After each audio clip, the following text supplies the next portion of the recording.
Video में हम लोग प्रायिकता के कुछ फार्मूले पढ़ेंगे, ठीक है ना। और इतना इम्पोर्टेंट फार्मूला होगा जो समझ लीजिए कि आपका पूरा ऑब्जेक्टिव क्लियर करा के जाएगा ये, ठीक है ना। तो चलिए स्टार्ट करते हैं। लेकिन सैंपल स्पेस क्या होता है बताओ तो। ये होता है कि जैसे मान लो हम एक कॉइन को टॉस कर रहे हैं, ठीक है ना। या तो हेड आएगा तो टेल आएगा, इन दो ही ना घटना आएगी, दो ही आपका इसमें इवेंट घटेगी। तो वहीं अगर उसी इवेंट को हम एक सेट के रूप में कलेक्ट कर दें तो क्या कहा जाएगा, एक सैंपल स्पेस बन जाएगा, ठीक है ना। यानी कह सकते हैं the set of all event, ठीक है ना, इज कॉल्ड क्या, सैंपल स्पेस। बिल्कुल सही है। जैसे मान लो एग्जाम्पल लिखे हुए टॉसिंग वन कॉइन्स के लिए क्या है, sample space, number of sample space कितना आएगा, 2 आएंगे ना। सैंपल स्पेस तो हेड और टेल आएगा सैंपल स्पेस में, लेकिन इसमें टोटल संभावना कितनी हो जाएगी, 2 हो जाएगी। अगर टॉसिंग 2 कॉइन्स के लिए देखो, या तो हेड आएगा, टेल हेड आएगा, हेड टेल आएगा, या टेल टेल आएगा। ये टोटल संभावना कितना हो जाएगा, 4 हो जाएगा। तो ये सैंपल स्पेसिस का ये है। अगर कहा जाए कि 3 कॉइन को टॉस कर रहे हैं, 3 कॉइन को टॉस कर रहे हैं और उसका आप सैंपल स्पेस बताइए, ठीक है ना। तो आप सैंपल स्पेस बता दीजिएगा कितना होगा, तो हेड सबको लिख दीजिएगा इस सैंपल स्पेस में, ठीक है ना। आप लोग जानते होंगे, 10th क्लास से पढ़ते आ रहे होंगे। फिर जैसे और टॉसिंग ऑफ 1 डाइस, तो डाइस के लिए टॉस करते हैं, वही डाइस में जानते हैं कि 1 आता है या 2 आता है या 3 या 4 या 5 या 6, ये ना संभावनाएं हैं। तो इसका सैंपल स्पेस आपका ये हो जाएगा, इसे सेट कर देंगे। चलिए अब देखिए, अब जैसे और टर्म आएगा, जैसे इवेंट के लिए हम लोग ई का प्रयोग करेंगे, सैंपल स्पेस के लिए एस का प्रयोग किए हैं, ठीक है ना। आप देखिए 10th क्लास में ही आप पढ़े होंगे कि probability of event E, probability of event E को क्या कहते हैं हिंदी में, घटना ई की प्रायिकता। और घटना ई की प्रायिकता का सूत्र क्या हो जाएगा, एन ई बटा एन एस। यानी ये कहते हैं कि इवेंट बाई टोटल इवेंट, ठीक है ना। चाहे ऐसे करते हैं, ई के अनुकूल घटने वाली घटना बता बाई में कुल घटना हो जाएगा, क्लियर है ना। यानी P equal to N E बटा एन एस, ये सबसे पहला ऑब्जेक्टिव आपका बनता है, ठीक है ना। अब जो है, अब यहाँ से बहुत सारा ऑब्जेक्टिव बनेगा। उस ऑब्जेक्टिव को अब हम लोग क्या करेंगे, बारी बारी से देख लेते हैं। जैसे मान लो यहाँ पे हम नोट के रूप में आपको बता रहे हैं, ठीक है ना, ये नोट के रूप में कि ये क्या है। देखिए सबसे पहला पूछ सकता है, प्रायिकता पूछता है, ठीक है ना, ऑब्जेक्टिव बोर्ड में, कि बताइए कि पीई का मिनिमम वैल्यू और मैक्सिमम वैल्यू क्या है। जो पी होता है ना, प्रायिकता जो होती है, मिनिमम 0 होता है और मैक्सिमम क्या होता है, 1 होता है। यानी कोई भी प्रायिकता 0 और 1 के बीच में ही होगा, ठीक है ना, 0 और 1 के बीच में ही होगा। ये पूछता है कि पी क्या होगा, 0 और 1 के बीच में होता है, क्लियर है। दूसरा जो फॉर्मूला है वो कह रहा है कि ऐसी घटना जो घटी, इस मान लो अगर हम एक कॉइन को टॉस कर रहे हैं, तो अगर मान लो उस पर हेड चला आया, तो एक तो हेड हो गया, एक तो घटना घट गई। लेकिन एक तो और है ना, जो टेल आ सकता था, तो वो घटना क्या है, टेल वाला घटना नहीं घटी, तो उसको ई डैश कहेंगे। देखो जो घटना घटी उसको घटना तो कहेंगे, इवेंट कहेंगे, जो नहीं घटी ई डैश से सूचित करेंगे, कॉम्प्लीमेंट कहेंगे। तो कोई घटना है घटी है, जो कोई घटना नहीं घटी है, दोनों का प्रायिकता निकाल करके ऐड करेंगे तो कितना हो जाएगा, ये 1 हो जाएगा। ये भी क्वेश्चन पूछे हैं। या इसी से हम ये पी डैश, जो घटना नहीं घटी उसको निकालना है। अगर जो घटना घट गई वो उसका प्रायिकता पता है, तो 1 में से क्या करेंगे, माइनस कर देंगे। यानी आज के बाद से याद रखिएगा, पी डैश कितना होगा, तो 1 माइनस पी डैश हो जाएगा, क्लियर है ना। तो देखिए चौथा फॉर्मूला आप देखिए, चौथा क्या आता है कि श्योर इवेंट का घटना, आप लोग पढ़ते होंगे पहले से भी कि श्योर घटना, श्योर इवेंट का घटना, जो भी श्योर इवेंट है ना, उसका प्रायिकता कितना हो जाएगा, उसका प्रोबेबिलिटी कितना हो जाएगा भाई, 1 हो जाएगा, उसकी प्रायिकता हो जाएगी 1। पांचवा जो है कहता है कि इनश्योर इवेंट की प्रोबेबिलिटी कितना होगा, प्रायिकता कितनी होगी, इनश्योर मतलब नल सेट की प्रायिकता कितनी होगी, इसको 5 से सूचित करते हैं। 5 का प्रायिकता कितना हो जाएगा, ये 0 हो जाएगा, क्लियर है ना, ध्यान दीजिएगा। फिर है ये इंपॉर्टेंट सम रूल कहते हैं इसको, क्या कहते हैं वो, ये सम रूल। सम रूल क्या है, तो ध्यान दीजिएगा, सम रूल जो है ना वेरी वेरी इंपॉर्टेंट है। ये आपको बोर्ड में बहुत सॉल्व कराएगा ये फार्मूला क्वेश्चन को। पी ए यूनियन बी क्या होता है, ये P A plus P B minus P A intersection B. अभी आपको दिया रहेगा, ए का प्रायिकता दिया रहेगा, बी का प्रायिकता दिया रहेगा, दोनों की कॉमन जो होगा, कॉमन हो एलिमेंट हो रहा होगा, उसका प्रायिकता दिया होगा। तो क्या है, पी ए यूनियन बी का आराम से आप निकाल सकते हो, ठीक है ना। आप 11th में भी देखे होंगे, सेट 3 में आप कुछ ऐसे फॉर्मूला कुछ पढ़े थे। देखिए प्रायिकता नहीं पढ़ना था, वहाँ पे हम लोग सेट का सम पढ़ना था, ठीक है ना। चलिए उसी प्रकार से अगर आपसे कहा जाए, थोड़ा दिमाग लगाओ यार, जो सातवां लिखे हुए हैं ना, इसी से तो लिखे हुए हैं कि अगर मान लो ए यूनियन बी दोनों से का प्रायिकता दे दिया हुआ है, ठीक है ना, इसका प्रायिकता ए यूनियन बी अगर पता होगा तो पी ए इंटरसेक्शन बी पूछेगा तो क्या हो जाएगा, इसको उधर ले जाओगे और इसको क्या करोगे, इधर ले आओगे, तो इधर आएगा तो प्लस हो जाएगा, इधर जाएगा तो माइनस हो जाएगा। तो बात तो वही है ना कि पी ए इंटरसेक्शन बी हो जाएगा P A plus P B minus P A union B, ठीक है ना। अब देखिए यहाँ से ये भी बहुत बार, ये जो 8वां है ना, बहुत बार पूछा हुआ ऑब्जेक्टिव में कि if A and B are mutually exclusive event then P A union B क्या होगा, पूछता है ये, ठीक है ना। तब P A plus P B क्यों होता है, तो हम जानते हैं कि परस्पर अपवर्जी का मतलब क्या मतलब हुआ, परस्पर अपवर्जी का मतलब हुआ कि उसमें कोई भी एलिमेंट क्या हो जाएगा, कॉमन नहीं होगा, मतलब बिल्कुल खाली सेट आएगा। यानी ये जब ये खाली सेट आएगा तो उसका प्रायिकता तो निकलेगा नहीं, जीरो हो जाएगा। जब प्रायिकता जीरो हो जाएगा तो इसमें रखो ना आप, इसका मान जीरो रखोगे तो ये ना बचेगा, तो ये आपको याद कर लेना है, ठीक है ना। यहाँ तक तो कोई दिक्कत नहीं होनी चाहिए आपको। ये फार्मूला बहुत इंपॉर्टेंट है, इसको ध्यान रखिएगा। नेक्स्ट फार्मूला देखते हैं। नेक्स्ट फार्मूला है, ठीक है, 9 नंबर, ठीक है ना। 9 नंबर ये कहता है कि अगर आपसे पूछ दिया जाए कि P A dash intersection B dash क्या होगा, तो सीधा सीधी 1 minus P A union B से आप निकाल सकते हैं, ठीक है ना। ये आपको याद होगा, हम लोग 11th क्लास में शेड 2 में पढ़े थे, ठीक है ना, कि डी मॉर्गन्स लॉ क्या होता है, थोड़ा उसको याद कीजिएगा आप, ठीक है ना। वो था कि ए डैश यूनियन बी डैश क्या होता है, ये ए इंटरसेक्शन, देखिए ए इंटरसेक्शन बी का ये डैश हो जाएगा। बात समझ आ रही है ना। तो इसका प्रयोग करके ये फार्मूला बनाया गया है।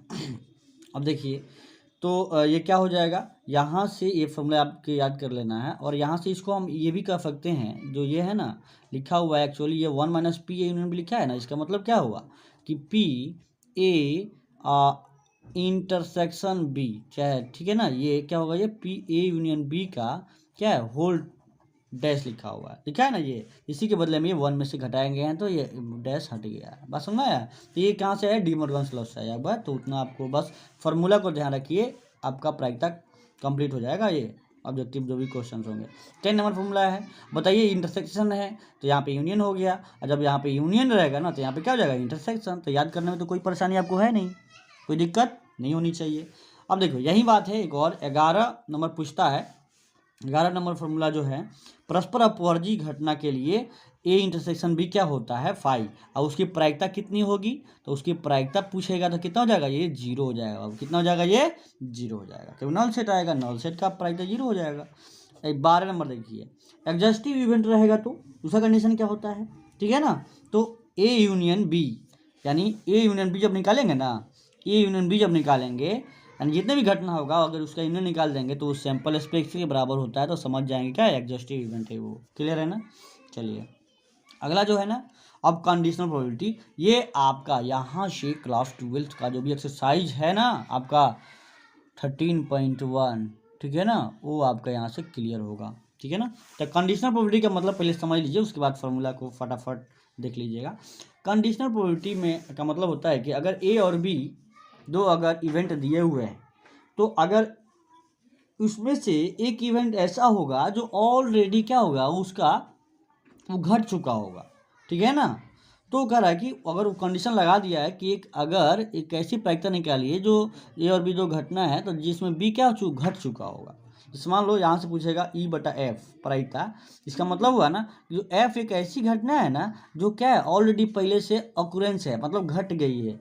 तो ई बटा एफ के लिए क्या करेंगे, ये सिंपल सा फंडा है, पी ई इंटरसेक्शन एफ बटा पी एफ लिख देंगे, ठीक है ना। ये कंडीशनल के लिए आप लोग जब लैंग्वेज देगा तो आप आराम से कर सकते हो। ऑब्जेक्टिव भी देगा, पूछेगा आपसे कि ई बटा एफ निकालिए, यदि पी ई इंटरसेक्शन एफ का इतना दिया हुआ है और पी एफ इतना दिया हुआ है, दोनों का मान रख देंगे तो आप आराम से निकाल सकते हो, ठीक है ना। तो वही इसको उल्टा कर दो, एफ ऊपर रहेगा ई नीचे रहेगा, इसका मतलब क्या हुआ, ई घट चुका है, एफ का एफ का क्या हुआ घटना, तब पी ई इंटरसेक्शन एफ बाटा क्या हो जाएगा, ये पी जो नीचे रहेगा ना वहीं बस नीचे रखना है, ऊपर तो दोनों में इंटरसेक्शन नहीं है, तो याद करने में आपको कोई परेशानी नहीं होगी, ठीक है ना। अगर यहीं तीसरा इसी में से पूछा जाए, इसका डैश कॉम्प्लीमेंट निकाल दीजिए, ई बाई एफ का डैश, तो हम जानते हैं कि हम कि 1 में से घटाते हैं ई बटा एफ तो क्या हो जाएगा, उसका कॉम्प्लीमेंट निकल जाता है। ये भी कोई बड़ी इशू नहीं है इसको याद करने में, आप आराम से याद कर सकते हैं, ठीक है ना। अब देखिए, अब यहाँ से कुछ इंपॉर्टेंट फार्मूले और मिलते हैं टाइप, जो आपका 13.2 में मिलेगा कि इंडिपेंडेंट इवेंट क्या होते हैं। इंडिपेंडेंट इवेंट के लिए बाबू एक बात आप याद रखिएगा, इंडिपेंडेंट इवेंट जो होता है ना, इसका मतलब हुआ कि A and B are independent event, मतलब एक दूसरे पे क्या है, वो कोई मतलब प्रभाव नहीं डाल रहे हैं, वो बिल्कुल स्वतंत्र है, उसमें कोई कुछ और है, ये कुछ और है। तो क्या इसका मतलब क्या, पी ए इंटरसेक्शन बी क्या हो जाएगा, तब पी ए इंटू क्या हो जाएगा, ये पी बी हो जाएगा। क्या हो जाएगा, ये P A into P B हो जाएगा। इसमें कोई दिक्कत आपको नहीं होनी चाहिए, ठीक है। देखिए, तो इंडिपेंडेंट इवेंट के लिए आपको कोई तकलीफ नहीं होनी चाहिए। क्या होता है, तो P A into P B होता है, यही है। अगर ए बी सी अगर इंडिपेंडेंट इवेंट है तो P A intersection B intersection C कितना हो जाएगा, ये P A into P B into P C हो जाएगा, कोई दिक्कत नहीं होनी चाहिए इसमें। अगला जो है पी ए यूनियन बी, ये मोस्ट इंपोर्टेंट सूत्र है, 1 minus P A dash into P B dash. इसको ये 2 नंबर में पूछा हुआ बोर्ड में आपका पूछता भी है, इसको हम लोग जब सब्जेक्टिव करेंगे तो वहाँ पे कंप्लीट करेंगे। तो क्या हो जाएगा, ये 1 minus P A dash into P B. गुणन नियम है कि पी ए इंटरसेक्शन बी अगर निकालना होगा तो क्या हो जाएगा, ये P A into P B बटा ए। देखिए, अगर यहाँ ए लिखेगा तो यहाँ पे ए नीचे रहेगा, पी बी बटा ए हो जाएगा।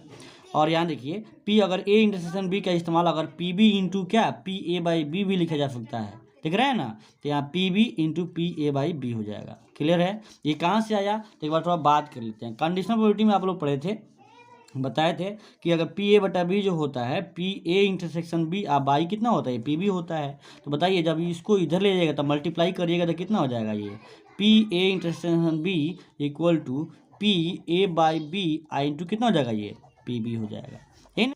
चलिए देखते हैं अब थ्योरम ऑफ टोटल प्रोबेबिलिटी, ये आपका टॉपिक है। टोटल प्रोबेबिलिटी का कैसे आप निकाल पाओगे, इसका मतलब क्या होता है, संपूर्ण प्रायिकता का मतलब क्या होता है, ध्यान दीजिए। अगर दिया हुआ है कि E1 E2 E3 dot dot E जो ई एन है ना, अगर सबका जो भी है यूनियन किया जा रहा है, क्या है, सैंपल स्पेस के बराबर आ रहा है, और ए एक ऐसी घटना है, कोई भी घटना है, एनी घटना है, तो पी ए कैसे निकाल पाओगे, तो पी ए निकालने की आसान तरीका है, E1 का प्रायिकता निकाल देंगे, आई इंटू ए बटा E1 निकाल देंगे। अभी कंडीशनल प्रोबेबिलिटी पढ़े हैं ना, तो पी ए बटा E1 निकाल देंगे, फिर plus P E two into P ए बटा ई टू, उसका कंडीशनल प्रोबेबिलिटी निकाल देंगे, plus P E three P A बटा ई थ्री निकाल देंगे, प्लस डॉट डॉट ऐसे ही करते रहेंगे, एन तक ये काम चलता जाएगा, ठीक है ना। अब ये इसी से आपका आगे जो है ना बेस थ्योरम को समझ लेते हैं कि ये बेस थ्योरम क्या है, ठीक है ना। बेस थ्योरम जो होता है ना बहुत इंपॉर्टेंट होता है, ये 5 नंबर क्वेश्चन को सॉल्व कराता है। बेस थ्योरम कुछ नहीं है, इसी से थोड़ा सा आपको समझ में चला आएगा।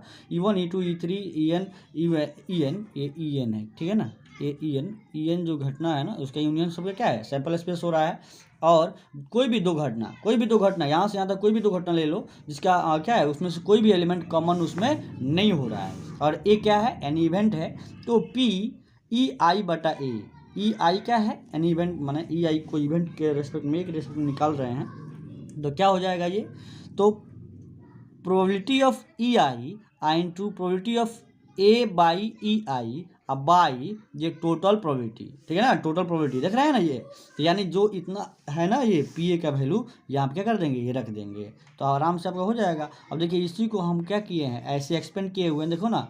अभी तो भाई सिग्मा का मतलब क्या होता है, जोड़, तो बीच में जोड़े हैं, देखो तो ये जोड़ है। वहीं अब यहाँ पे j इक्वल टू 1 दिया हुआ है, तो 1 एक बार 1 रखेंगे तो यहाँ पे क्या 1 हो जाएगा, यहाँ 2 रखेंगे, j की जगह पे 2 रखेंगे तो यहाँ पे 2 हो जाएगा। ऐसे करते करते कितना जाएगा, n तक जाएगा।